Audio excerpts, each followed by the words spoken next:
Binigyan ng show cause order ng LTO ang truck driver na ito.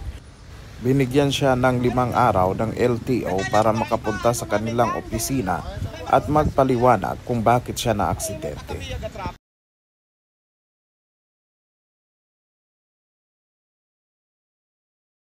Magandang gabi mga kapobre. Kahapon ay ito nga na disgrasya, natumba itong isang wing van dito at ngayon na itayo na. Ito na po siya oh. Ito na yun no, actual na unit, no? Ito na. At pumunta dito kanina ang mga taga LTO at nag-serve sila ng show cause order sa driver nitong wing van. Pinagpaliwanag siya kung bakit siya na-aksidente at kasabay nito ay may suspension muna sa kanyang preventive suspension sa kanyang driver's license. At sa loob ng 5 araw mula ngayon sa pagkatanggap ng sulat ay kailangan niyang magpaliwanag, magpakita sa tanggapan ng LTO at sagutin kung bakit siya na-aksidente. Ganun po ang laman ng show cause order na natanggap niya kanina. So nandito pa rin ang ating mga rescuer mula po sa MDRRMO, Balete, saka yung ating mga kapulisan. Ayan, nagtulong-tulong sila dito. So maraming nagtatanong kagahapon kung ang pinagdidibatihan nila sa social media ay kung tama ba ang desisyon na itulak lang ng backhoe itong sasakyan kahapon patabi or hindi. Ayun. Yun kahapon ang mga mainit-init na debate lalo na sa Facebook. So titingnan natin kung nagasgasan ba, nasira ba ang truck. Ano sabi ni boss mo? Kuya, anong reaction mo doon sa pagpunta ng LTO kanina? Ha? Wala na. Ayaw na magsalita. Pero pinaliwanag naman sa iyo ng LTO kung ano yung sulat nila. No comment na, no comment. No comment na, no comment. Na-stress na boss ko. Na-stress daw yung boss niya. Ayan, sige. No comment na si kuya. Sige.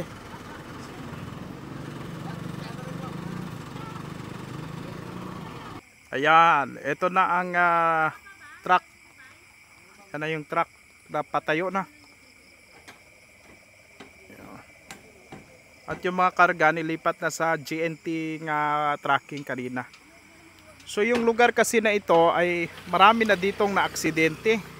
Meron pa ditong na-aksidente noon na naalala ko sa radyo pa ho ako noon, mga kapobre. Meron ditong ayan, malalim kasi itong bangin dito. At rough road pa ito dati. Mula dyan sa taas, medyo palusong yan yung area na yan. Kung punta ka doon, paakyat. Kung galing ka doon sa may lugar na yon sa taas, pababa naman. So usual na nangyayari dito. Meron dito dating na aksidente na isang truck na puno ng maraming kargado ng bakal at mga simento. Nahulog yung truck dito, naalala ko pa, dyan banda sa lugar na yan. Nasa istasyon pa ako noon ng radyo. Pag-respond din namin ng umaga dito noon, yung truck driver dinala na kaagad sa may police station. Pagkatapos, hindi siya, dahil medyo lasing yung driver noon sa aksidente na yon, hindi siya nakapagsabi na mayroon siyang kasamang pahinanti. Pagbalik dito ng umaga ng mga pulis, dito banda yun dito. Nahirapan pa yung mga pulis at mga rescuer noon natanggalin yung naipit na pahinanti. So marami talang mga aksidente dito nangyari. Ayan ang bilis ng mga sasakyan dito. Ayan, kapag nagkaroon sila pag hindi nila na control, diretso na kaagad yan sila dyan, dito sa ilalim noong mga panahon na yon. So ngayon maganda na nga ang kalsada, pero yung aksidente pa rin ay halos marami pa na aksidente dito. Mayroon din dito, kumakailan lang ngayong taon, refrigerated van, muntik na mahulog dito, tumaob din dito, natumba rin. Tapos may dalawa ring sasakyan na nagkabanggaan dyan sa unahan na yan na bahagi. So maraming aksidente. ang nangyayari dito sa lugar na ito. So, teka lang, magtanong-tanong tayo dito sa mga residente dito. Ayan o.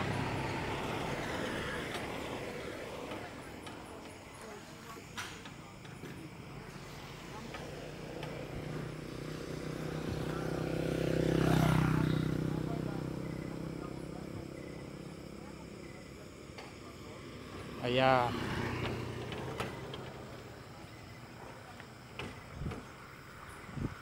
Ayan, ganyan yung malapad na nga dito. Rough road pa to dati. Ito sa lugar na ito. Kaya yun ayun, binuksan oh. Ayan, okay, sige. Okay naman pala oh. Kumusta mga karga niya, ma'am? Okay ka, may interview ka dapat. Oh, kumusta po? Uwa man ako kaanag to kay Nasir pero ay ro GNT ko to maka ano ka to ay gingubos matananda karga eh. Oo. May andabi nga oras nga ginahabol. Kumusta yung truck po? Okay naman na siya? Umaandar na ba po? Gaandar sir, gaandar matakay na. Oo. Kaso lang ay so far siyempre may mga aso agro conditioning truck ay bukon pagid 100%. Kumusta po? Ang kayo kahapon ay binash. Ano ang mensahe mo sa mga tao? Ay ano lang, malang lang ang Diyos nang bahala sa inyo. Oo, nagtatrabaho lang. Ano? Oo, yun lang. Oo. Wala na akong wala akong magawa eh. Iba yung utak nyo sa utak ko eh. Oo. Yun lang yan eh. Minsan ang mga pulis na nagtatrabaho Mm. ay nakaka-experience ng ganito, ano? At least walang injured na may nangyaring grabe talaga. At least na-prevent kahit pa paano na-prevent naman. Yun lang merong natumba pero at least ano naman natin nagawa natin ng paraan. Opo. Ano po? Salamat po. Sige po. Salamat. Ayan, sige po. Si ano rank ni mo Police Staff Sergeant Subyaga. Ayan, sige. Thank you. Mga barkada rin natin ito sa rescue noon, talagang masipag yan. Volunteer pa nga eh. Talagang ginagawa lang ng ginagawa lang ang makakaya para sa pagserbisyo sa taong bayan. Ito mga barkada namin, sila Gilo Quinton, di ba? Si Gilo Quinton sa Mindoro siya na-assign. Sa Mindoro po. Ayan. Mga barkada, subok na to sa pagserbisyo. Alam naman natin. Minsan lang ay sabi ko nga sa kanya ay minsan nakakaranas talaga tayo ng mga ganitong nakakaroon tayo ng kadiskasan. Pero part lang ito ng trabaho bilang public servant. Ano po? Kuya, baka may mensahe ka sa ating mga pulis, sa mga tao na nakausap mo naman kagabi. Ayun na eh. Ha? No comment na, no comment. No comment rin? Hindi rin siya. Hindi rin ikaw maghingi ng pasensya or ano? Wala rin? Wala. Sige, okay. Kung nasa isip nila siya na yun.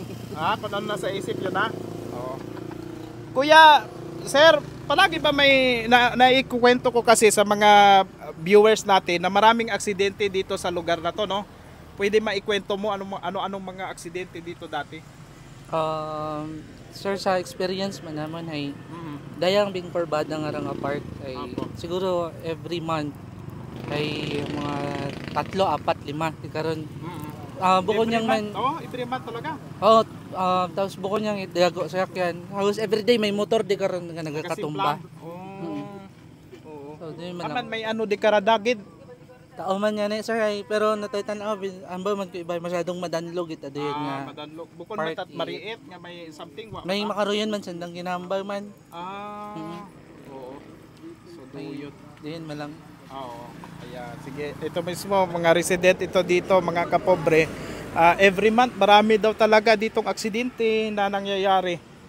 Yun nga, sabi ko nga kanina, refrigerated van, dati dito natumba, mga motorsiklo, wing van na puno ng semento at ng bakal. Naipit pa dyan yung pahinanti dati.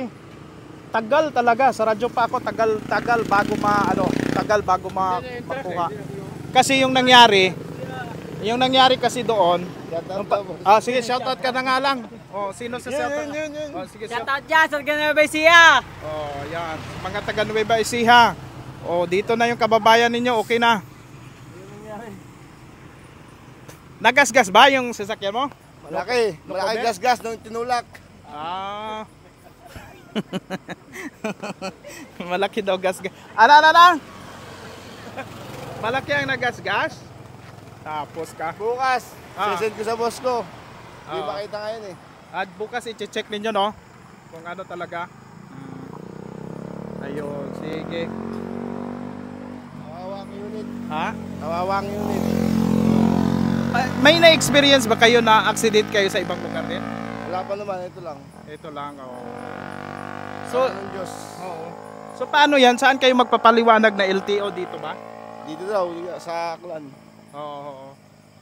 Ikaw lang bukas pupunta sa LTO? Maybe. Maybe. Sige, 5 days daw po yun. 5 days.